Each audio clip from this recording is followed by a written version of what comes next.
அடிக்கடி பாயசம் செஞ்சு ரொம்ப போர் அடித்து போயிருக்கும் இல்லையா? ஸோ இந்த சீக்ரெட் ரெசிபியை நான் உங்களுக்கு சொல்லித்தரேன். நோட் பண்ணி வச்சுக்கோங்க.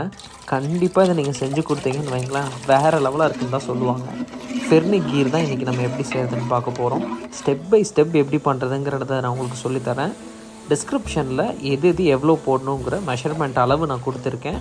ஏதாவது டவுட் இருந்தால் நீங்கள் எனக்கு கமெண்ட்ஸில் சொல்லுங்கள். ஃபர்ஸ்ட் ப்ரொசீஜர், எப்போவுமே மில்க் பேஸ்டு ஸ்வீட் செய்கிறப்போ பாத்திரம் வந்து எந்த ஸ்மெல்லும் இல்லாமல் நல்லா இருக்கணும்.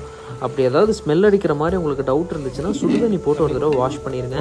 நெக்ஸ்ட் இப்போ நம்ம வந்து ஸ்வீட் ப்ரிப்ரேஷன் ஸ்டார்ட் பண்ணியாச்சு. தண்ணி ஊற்றிருக்கோம். நெக்ஸ்ட்டு வந்து ரவை போடுறோம். ரவை போடுறப்போ பொறுமையாக மிக்ஸ் பண்ணிகிட்டே இருங்க. அப்போ தான் அந்த லம்ஸ் வந்துட்டு ஆகாமல் இருக்கும். அந்த கட்டி ஆகுதுன்னு சொல்லுவாங்க இல்லையா, அதை லம்ஸ்ன்னு சொல்லுவாங்க.